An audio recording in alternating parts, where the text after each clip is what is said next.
Hello, everyone, and welcome back to the Common Sense Crypto channel. As with you always, this is Rich doing another video today on XRP. So I hope you're all having a wonderful day today, wherever you are in this great world. We're gonna talk about XRP. And I gotta start with this from X Finance Bull.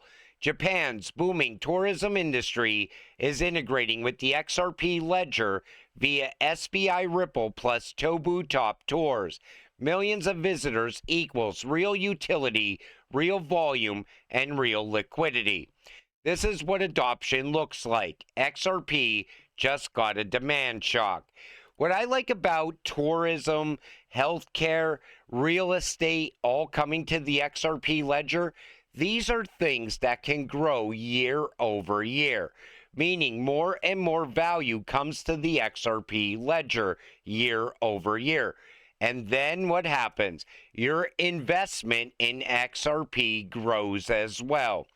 But there's so many projects onboarding to the XRP ledger, and I don't think that's ever going to slow down, because the XRP ledger was built for institutional adoption, not so much retail adoption. And what's about to happen? Institutional adoption is coming. So I think a lot of them will choose the XRP ledger over the rest. Ripple executive details blueprint for institutional finance on the XRP ledger, multi-purpose tokens, permission DEX and domains, and a lending protocol. It's just more and more added to the XRP ledger. They want it to be a one-stop shop for institutional demand. Told you, real adoption doesn't shout, it builds quietly. XRP Ledger is moving into gaming, streaming, and digital economies, micropayments, smart contracts, ownership. The rails are being laid. Most won't notice until it's too late. You know, you cannot bring a gaming economy onto the XRP Ledger without micropayments. Same thing with streaming. Everything relies on micropayments because that's going to open up that door to adoption. Because instead of buying a whole magazine, you could just read one article out of that magazine or that newspaper through micropayments. And micropayments, there's going to be billions and billions of them happening on a daily basis. That, I think, they're one of the most important things coming to the XRP ledger, and that's just going to open up mass adoption. Everything that's going on right now is leading to mass adoption. CNBC just announced Walmart's OnePay Cash app now supports crypto trading with 150 million plus users. This is big for adoption.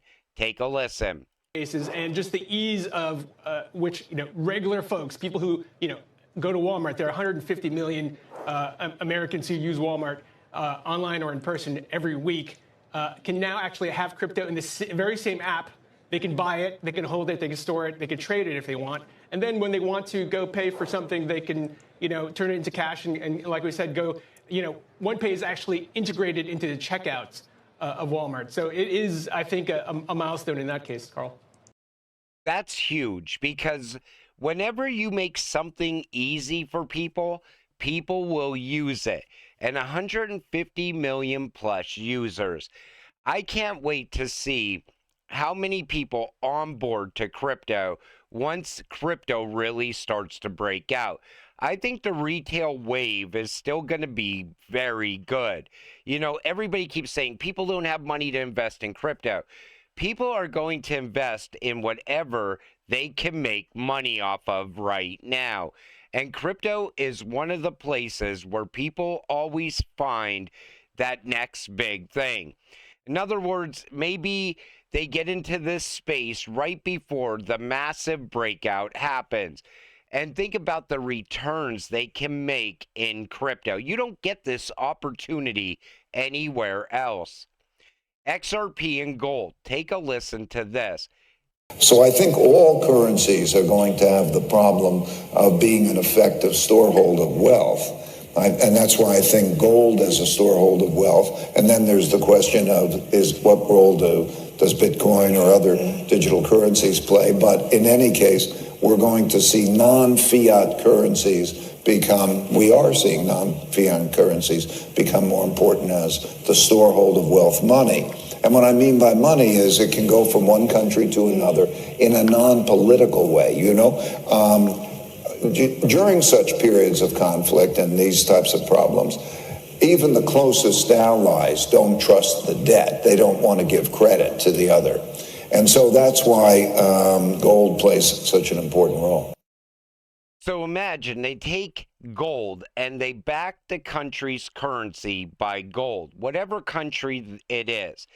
They still need to move that currency around the world. And most of these countries don't trust the other country that they're dealing with. So that's where a trust layer would come in. A bridge currency like XRP, because it can bridge anything of value. And he's absolutely right. Ray Dalio hit it on the head. Every country right now, they want their own currency. They don't want US dollars anymore. So when you have something like a bridge currency, every single country could have their own sovereign currency and they could transact with the rest of the world without the other country even accepting their currency, because it could go in as, say, US dollars to XRP and come out as the digital euro. It could come out as any other currency. That's why the future is XRP. We're thrilled to announce our attendance at Ripple Swell 2025. It's going to be in New York, November 4th to the 5th. And look at what they plan on talking about: connecting with industry titans, shape regional policy, explore tokenization, advance financial inclusion, and foster innovation. There's going to be a lot of focus on tokenization this time around, because all we're waiting on for tokenization is regulations. Once the regulations are put in place, you're going to see everybody wanting to tokenize assets. It's going to be one of the biggest booms we see in this space. And it's already happening at a very small level already. And there's a lot of people still waiting on the sidelines to get involved with tokenization as well. I'm going to use my own post here. Everyone always says, what is a decent ISO 222 bag? It's not so much that these cryptocurrencies are ISO cryptocurrencies. It's just that they can be utilized inside of ISO messaging. I just wanted to clear that up really quick. It's always different for everyone. I always tell you, buy whatever you can afford and never overinvest. This is an example of what a decent bag should look like, but more is always better. And you see XRP 1000, XLM, XDC, and so on. And I should have included Casper in there as well as DAG, because those two are also going to play an important role going forward. Casper's very tied to AI, and I think it's going to gain a lot of momentum over time. But time is not up on these cryptocurrencies yet. The door is absolutely closing, though. And I always told you to diversify in crypto. I would never tell you go all in on XRP. Buy some XRP, buy some XLM, buy some XDC, and so on. And a lot of these cryptocurrencies are still very undervalued still. I think we are going to see that change with ISO going live next month. I think that could give us the first signs of how ISO will play a factor on these cryptocurrencies, because they can be utilized inside of ISO messaging, and which means people will use them. If it gives an alternative, if it speeds up payments, if it makes payments cheaper, they are going to use that alternative. But these are just numbers I put up there. Whatever you can buy, that's the number for you. Don't go by these numbers and say, well, Rich said I have to have 1,000 XRP, I have to have 5,000 XLM, and so on. I never want you to overinvest, because once you do, you're no longer going to be able to stay patient. You're going to want the breakout to happen. And if it's a red day, you're going to want to sell, because you're taking money that you might need for gas and food and bills and so on, and you're throwing it into crypto. So when a red day shows up, you'll sell to cover those bills or the food or the gas and so on. Just buy whatever you can afford. And everybody in this space likes to put a number on how much XRP you should be holding. I see people saying 5,000 is what you need, 10,000 is what you need. Some people are telling you to go out and buy 20,000 XRP. Most retail investors cannot afford to buy 20,000 XRP right now. Let's face it. And I get that. I'm a working class guy as well. I do a 9-to-5 job and then I make videos. So I understand you're fighting off inflation at the same time.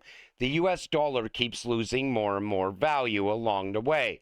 But this is your hedge against the US dollar, against inflation. Because every one of these cryptocurrencies over the next couple of months, they are going to rise in price quite a bit. Most of them are going to do at least a 10x. Most are going to end up doing a 20 to 50x. People are calling for a 50x on XRP right now. They're saying it's going to hit $150. Other people are more conservative. They're saying XRP, there's a good chance it'll pull a 20 to 40x. A lot of people think it's going to come in around $60, because most people think it's going above $50 right now with the ETF money flowing in. But it's gonna be a wait and see process. We got to see what the breakout looks like. We got to see how fast these cryptocurrencies start rising in price. How high are they going initially? That could give us an indicator on how high they're going to go in this run. But I just wanted to show you that because everybody always asks me, what's a decent bag? When it comes to Flare, I would hold at least 10,000 Flare. It's literally 2 cents right now. Flare is going to be a monster in the very near future. And the reason I say that is because there's a lot of people out there dismissing Flare. But Flare is finally starting to come together. Things are starting to happen. Robinhood CEO says, we wanted to be the first to tokenize shares of OpenAI and SpaceX. I don't know if there's a Guinness Book of World Records for that, but there should be. This guy just wants to win. And I agree. He's all about tokenization right now. He wants to tokenize the entire stock market. And he's so adamant about this too. I mean, they're already testing this out all around the world. And so far, it looks like it works. Imagine being able to invest in U.S. stocks anywhere in the world. They want to open that up to people worldwide. They want to take everything global. And I think they are on the verge of doing that. That seems to be gaining a lot of momentum. Jeff Bezos called AI an industry bubble. Investors don't usually give a team of 6 people a couple $1 billion with no product, and that's happening today. He added that while bubbles found both good and bad ideas, society benefits when the winners emerge. AI is real, and it's going to change every industry. The benefits to society are going to be gigantic. I wonder if he's still going to be saying that as he keeps replacing workers in the Amazon factories with robots going forward. But I think he is right. AI is in a bubble. And a lot of winners are going to emerge from that bubble. Whoever has the best tech, the best ideas, of course, we're going to see a bottleneck when it comes to AI. We're going to see a bottleneck when it comes to crypto, stable coins. You name it. Everything is going to show a bottleneck happening. A lot of these projects are going to disappear like an overnight event once regulations are put in place. A lot of people don't think regulations are as close as they actually are. People still think it's going to take a year to get rid of the meme coins. If they can't pass regulations, there's going to be given a time frame, and if they don't comply, they're going to get hit with hefty penalties and stiff fines. So you're going to see a lot happen once regulations come. China's official gold holdings surpassed 2,300 tons. Most likely it's a lot more than that. They never give you the actual numbers. But I wanted to show you this because this is what these countries are actually buying. There's no Bitcoin race going on. We're not in a Bitcoin war with China like all these people want to create that narrative. It's whoever buys the most Bitcoin right now wins. China doesn't care about Bitcoin. The rest of these countries, they want to buy as much gold as they can so they can back a currency with it. Because all these countries also want a level playing field. They're done with the US dollar and they want to create a gold-backed currency. And you're going to see this happen in other countries. Once China does it, every other country has to do it. Because if they don't, they're going to be left behind.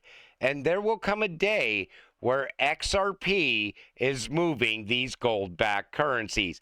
XRP doesn't need to be backed by gold. It's going to be moving the value of gold. And until it happens, stay patient, stay positive, and let's get rich together. With that said, I'm going to wrap up this video. I want to thank you all for watching. I appreciate all of you. I'll see you in the next one. Have a great night.